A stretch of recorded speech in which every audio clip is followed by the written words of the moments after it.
Welcome to the lecture on metal forming defects. So far we discussed about different kinds of metal forming processes.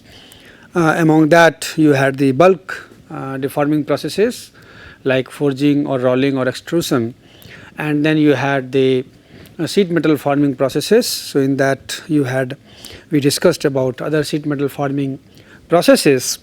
Now as we know that in the case of metal forming we apply the stresses, and most probably it is the compressive stress. In most of the cases we apply the compressive load, and the object is, or the specimen is, subjected to mixed state of stresses. You have the boundaries on the sides of the specimen. So you have many parameters which are into action, and if the proper way of applying load is not there, or you have improper values of the operating parameters like temperature, pressure and all that, so that may lead to defects, as it happens in the case of casting. If you have no proper control on the temperature or on the surface finish of the mold or or even during that process of the flow of metal, so if there is no proper design of the gating system or rising system, that may lead to defects. So similarly here also the process starts by, after heating the material. In case of hot forming, we heat the billet or the stock material, and then we are putting it in between the dies and then applying the pressure. So from there it starts. You have many stages, and there may be chances of different kinds of defects, and in this lecture we are going to discuss about different kinds of defects which may arise in the case of forming processes, which are normally encountered.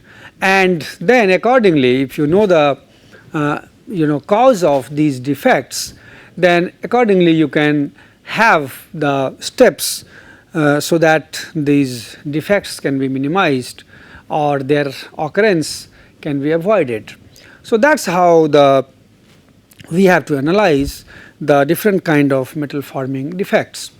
So coming to the first process of forging, and what are the different forging defects which occur in the case of what are the different defects which occur in the case of forging.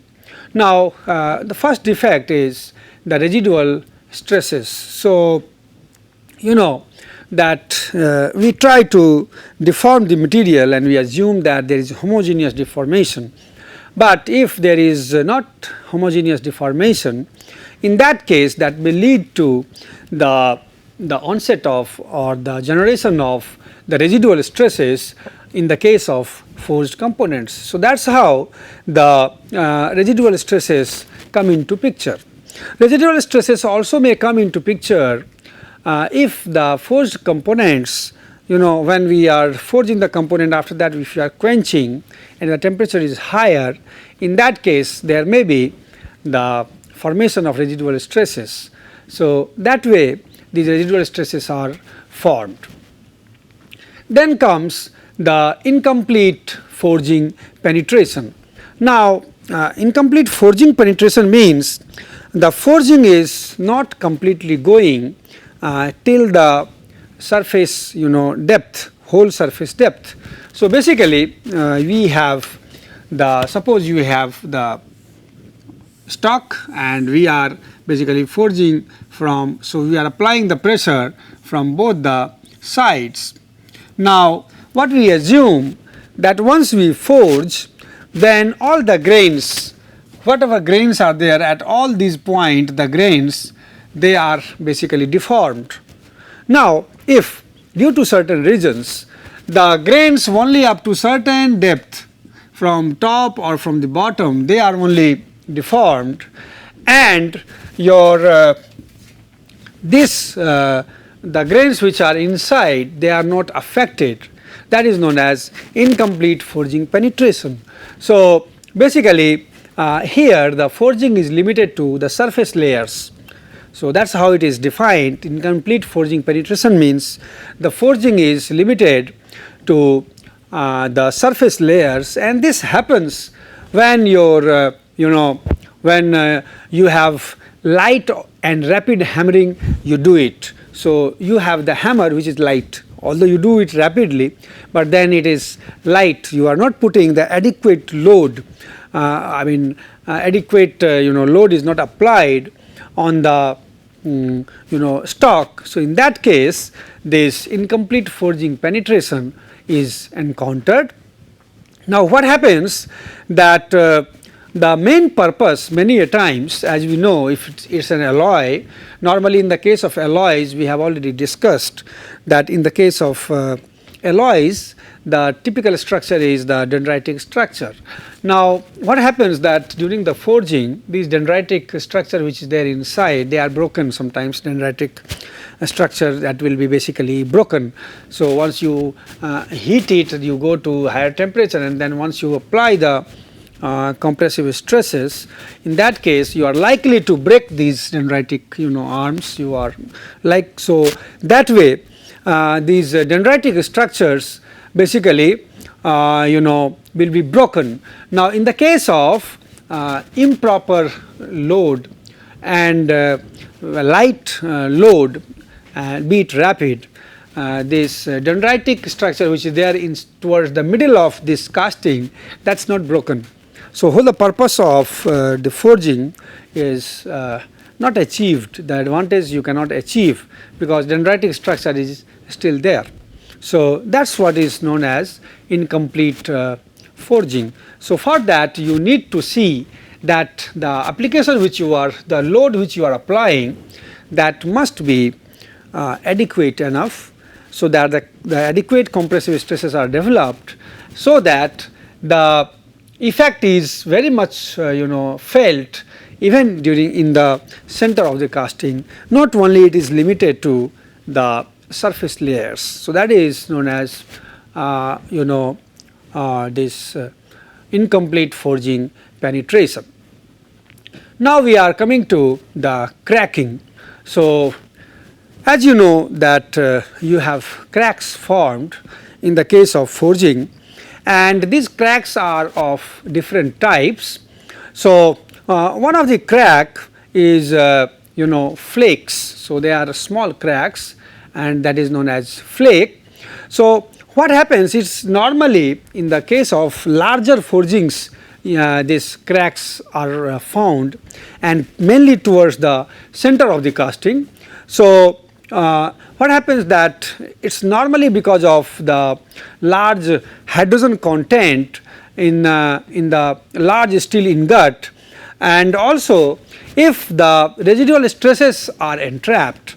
So, in that case it is even the chances of having these type of flakes or internal ruptures, that becomes higher. So, that you see towards the center portion, towards the inside, because of, so reason is because of the hydrogen content, and accordingly you will have to have the remedy, so that this type of cracks are not encountered. Then comes the surface cracking. So, surface cracking is the cracks are visible at the surface. So, this is your surface cracking, and this is because of the excessive working of surface at too low temperature, or it may be because of the hot shortness. So, it's because of the presence of sulfur environment. So, if there is hot in the atmosphere is having sulfur, so if the sulfur concentration in the furnace is higher, then that leads to this hot shortness in steel. So, that also leads to the surface cracking. So, you have two reasons basically. You have excessive working of the surface at too low temperature. So, that also leads to the fine cracks at the surface, as well as the presence of sulfur, and you will have to balance so that control these parameters to avoid these surface cracking. Now, many a times we also see the cracks at the flashes. So, what we see that the crack which is there in the flash, that basically has the chance to propagate into the forged part. So, suppose we can see the chance of that here. Now, this is the flash. If you look at now, what is happening is you have this is a flash, and in this case there is chance that this flash, if it cracks, if the whole crack is here along the length of the flash, chances are there that this crack basically is extended into the forged component, and if that is extending into the forged component, then that becomes basically a kind of defect that is known as flash cracking. So, normally it will be that will be seen because the flash needs to be trimmed off. So, trimming is another operation which is done to remove the flash. As flash, we have not discussed much about the flash because we assume that you know about it. Just like you have the extra material which is there in the case of risers in casting process. Here in the case of forging, the extra material goes as flash, and once it goes into it, it ensures that most of the pockets of the forging is already filled. So, this is the function of flash. So, once the flash goes out, now what we see is many a times if the thinner is the flash, then the chances of the flash crack extending into the forged surface becomes higher. So, you can avoid this flash cracking or this defect by increasing the thickness of the flash, or you can also relocate this flash region to a less critical region, so that even if small amount of crack is basically seen in the protruding into the casting, if it is less critical, then you can still go with it. But the thing is that you can avoid it by increasing that thickness of the flash. So, that is how you have the different types of cracks which are basically seen in the case of the forged components. Next type of the defect which is very common, that is known as cold shut or fold. So, what is cold shut or fold? So, as we discussed, in the case of casting, cold shut means when you have two metal streams that is in liquid state and they are coming from the opposite ends and they are not able to fuse properly, then you get the cold shut. So, basically it is not proper fusing, proper welding of the liquid metal or meeting of the liquid metal. Now, in this case also, in the forging also, the cold shut means it is a kind of discontinuity, and here also this is also known as fold. So, fold means the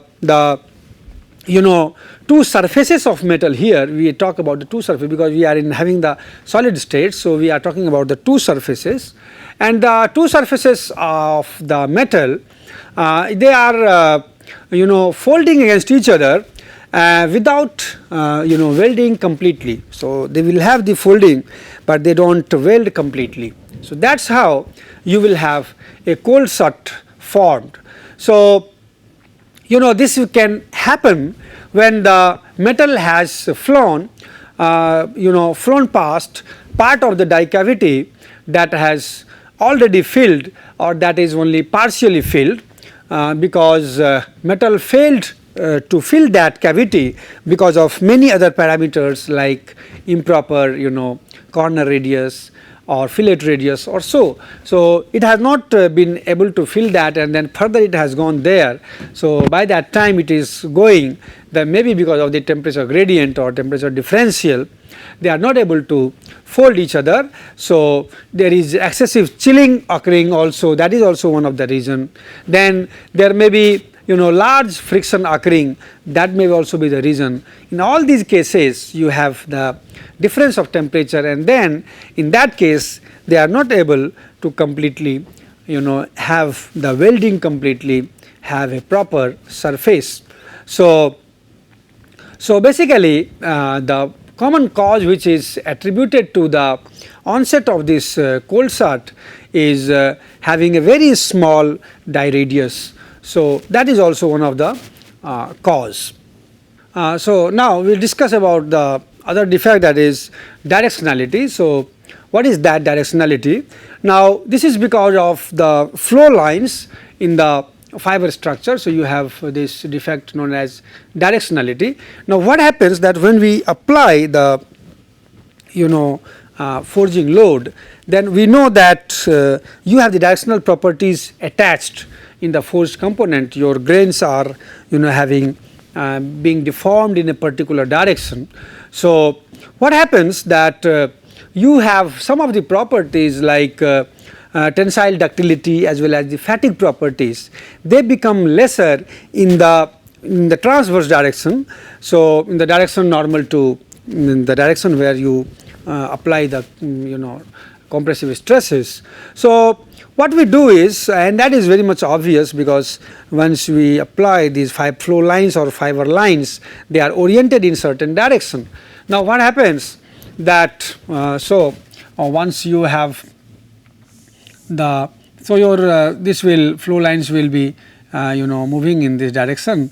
Now what happens that across the transverse direction some of the properties decrease, like you have tensile ductility and fatigue properties. So basically what we do is, normally the degree of deformation or the amount of deformation or degree of reduction in cross section, that normally will limit, so that this type of directionality is not very much achieved, which affects these specific properties. Next is the incomplete die filling. Now many a times the die is not able to fill completely, and that is basically because of many reasons, and one of the reason is that if you have the loose scale or lubricant residue which is left in the in that portion, so in the deep recess of the die, in that case what happens, that basically forms these scale pockets, and also that causes underfill. So the forging material is not able to go up to the whole depth of the die in those cases. So because of the presence of these scales, or because of the presence of this lubricant residue which is not completely driven off, in that case this kind of defect may come. And it may also be that if you have the if you don't do the proper descaling of the forged workpiece, then that may also lead to something like the defect known as scale pits. So scale pits are also formed, because what happens that when we go for the operations of forging from one stage to other, then what happens, because of the high temperature you have the scales formed, you must remove these scales and clean it when you are going for the next stage. Now if you don't do that, these scales are basically trapped and they form the depressions that is known as the scale pits. Then apart from that you have die misalignment. So die misalignment may be there, and because of that you may have the improper structure formed because of this misalignment of the die. So you must have the proper alignment of the die, so that the material comes in between the die and your parting plane is basically not disturbed. Further you have other like hot shortness, we have already discussed, which is because of the higher sulfur content in the furnace atmosphere, and that is basically normally more prominent in the case of steel castings, larger steel castings. You have also the case of buckling, which is observed, and buckling is seen in the case of when you apply the compressive load. In that case you see this buckling kind of So, as you see, yeah, so if you apply that to a very large extent, and because depending upon the geometry you may have the buckling seen. So, that also you need to be aware about the onset of this buckling, and then you have to take proper remedy for that. So, this is about the defects normally which is encountered in the forged practices. Now, we will come to the other kind of defects, defects in the other forming method. Other forming method which we have discussed is the rolling. Now, in the case of rolling, as we discussed, you have the roll, two rolls, and the material is, or the stock is basically allowed to pass in between the rolls. So, you have the velocity given to the roll, and then you have the friction at the surface of the roll in between the roll and also the stock. So, that allows it to pass through that. Now, what happens in the case of rolls, that as there may be defects because of the structure of the roll or the geometry of the roll. So, there is a wear and tear in the rolls also. So, because of that there may be associated defects. There may be, there is a spread of the material across the width direction. So, you are spreading it, so there is spread in the width direction, and that also leads to some kind of defect, because while spreading you have the frictional forces acting, and that there is a friction hill generated from the side to the center of the billet, or whichever is part is rolled, and in that case because of that you may have uneven kind of elongation or so. So, that may lead to the different type of defects. So, we will discuss about the different kinds of defects in the case of rolling. Now, in the case of rolling, as we discussed, we have the interaction of the plastically deforming workpiece and elastically deforming rolls. So, the rolls are elastically deformed, they are assumed to, and the work is basically plastically deformed. So, you have the interaction of these two, and because of that there may be, because of the influence of very high rolling pressure or very high rolling forces, the rolls many a times flatten and bend, and then because of that you will have the difference, or you will have the presence of or the difference in the structure of the seat itself. So, that kind of structural difference may come in the output products. Now, again you have the mill spring. So, because of the mill spring, the thickness of the seat which is exiting from the roll mill. So, as we discussed, you have the spring back. So, because of the mill spring, the thickness which will go out of the after the roll exit, that will become a little bit higher because of that elastic property. So, that will be greater than the roll gap which will be set under the normal conditions. So, that for that you need to know the elastic constants, so that you can say that to maintain particular thickness what should be the thickness, because once the objects pass through it there will be slight increase depending upon the elastic constant, and that is why you must know the elastic constant of the mill, so that you get the adequate the very accurate dimension of the rolled specimen.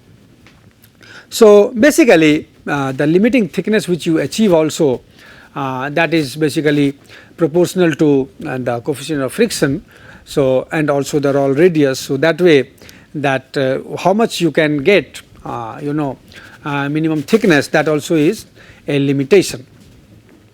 Now, what happens because of the elastic flattening of the rolls with increasing roll pressure, once you have you increase the roll pressure, and because of the elastic flattening, what happens that that results into a condition where rolls eventually deform, and they deform more than the workpiece.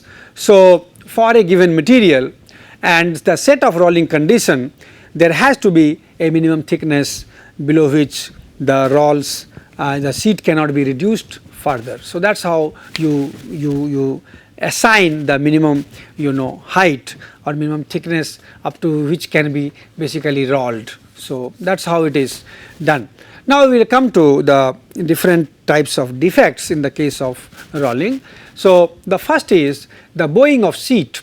So if the roll gap is not perfectly parallel, as we discussed that many a times, when we apply the pressure on the rolls, you have basically you apply the action force by the rolls on the substance or the stock, and then there is reaction forces on acting in the opposite direction on the rolls.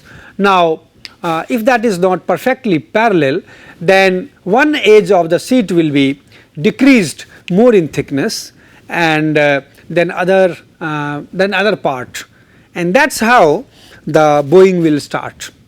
So I mean, if you see that, so that way if there may be cases when the gap in the center part may be more, or there may be chance when the gap in the center part may be less than the sides, I mean the portion at the sides. So these situations basically lead to different kind of situations, like if you try to see that if you have a different kind of die structure and if you try to apply that, now what happens that if it is a concave type of you have die, and if you are applying on the material, in that case what happens that the middle part of the in that case, so that will be compressed more. So once you leave them, then the middle part will be under the tensile stresses. So that is how it is seen that, and then that may lead to the different kind of sagging or bowing of the seat. So that is actually encountered in the case of rolling. Now also it may lead to many a times it may lead to the formation of edge cracks. So cracking, basically you have different way these cracks are formed, and you have different varieties of cracks. As you see, you have the zipper cracks, you have edge cracks. This alligatoring also is there when it is completely coming out, and you have waviness which is seen. This is all because of the poor roll gaps, and because of the improper change in elongation at different portions, you have the formation of these type of cracks which are formed in the case of forging. Coming to the fissures, now these fissures are basically the internal defects which are because of the incomplete welding of pipe and blowholes. So if these pipe and blowholes, so as we know that in the case of rolling or any metal forming operations, we try or we intend to basically weld that pipes or blowholes which is there in the product. So if we are not able to do it completely, then that may result to the defects known as fissures. So that is fissure. Then you have discoloration. So that discoloration, basically what happens many a times that color changes, and so this is because happening of this heat treatment process. So after the heat treatment process, due to the lubricant removal, many a times the color changes, that is discoloration. So these are the normal defects which occur in the case of rolling process.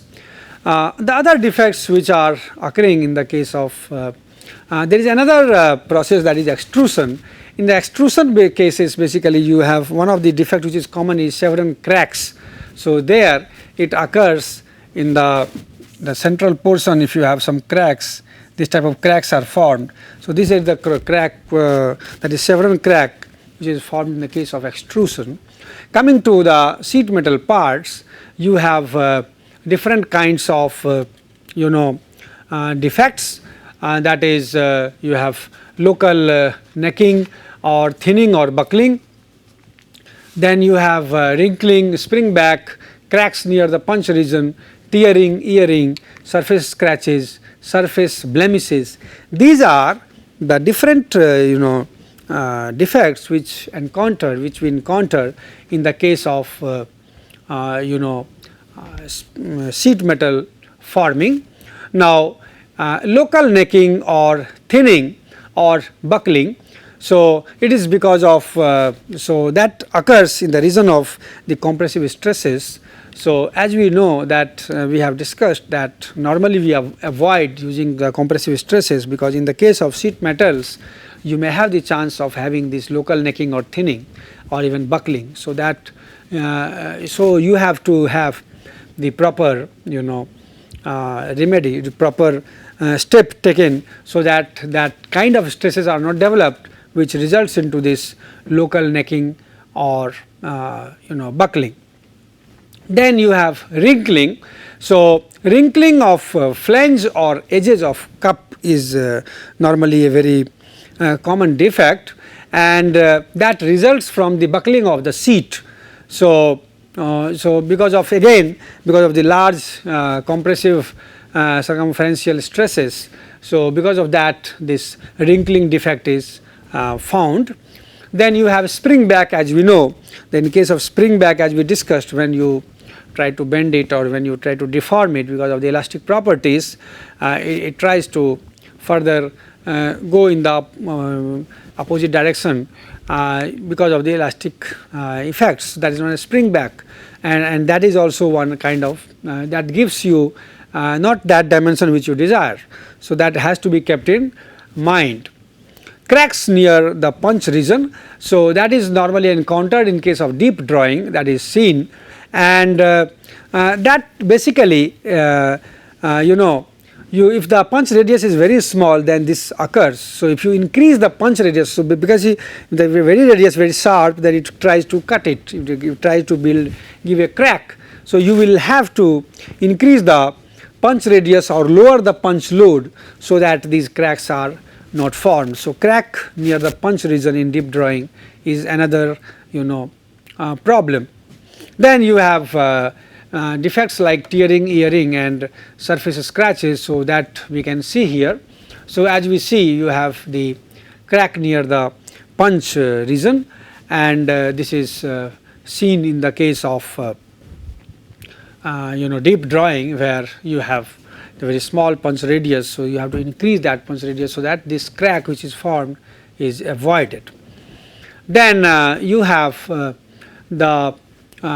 as you see that in this drawing of the components, you have wrinkling in a flange here, small holding force. Then you have the wrinkling in the wall, as you see, and this is because of the insufficient holding force. So, initially it occurs on the flange, and then it goes along the surface. Then you have tearing here, and tearing is because of the high stress and sharp die radius, so that tearing is occurring. Earring is another defect, that is because of the anisotropy of the material, and the surface scratches you see. So, that if the die or punch is not having the smooth radius, a smooth surface or insufficient lubrication, then in that case there may be surface scratches that may occur. There is another thing, that is surface blemishes. So, that is pronounced surface roughness in the region of appreciable deformation. So, that basically that leads to basically surface blemishes, and normally in the case of low carbon steel it has been seen that there are the presence of these stretcher strains, as you see here, that this is known as stretcher strain in the case of low carbon steel, where you have a frame like pattern of depressions on the surface. That is this is because of another result, another reason, that is the presence of yield points. So, many a times while deforming, the yield point is reached. So, in that case you have the non-uniform deformation starts, and that leads to such kind of strain marks, that is stretcher strain marks. So, these are the different kinds of defects which arise in the case of metal forming. So, you are advised, we advise you to go through these different kinds of defects in forging, just analyze what are the reasons, and so that you have more better understanding of the common type of defects and also their remedies. Thank you very much.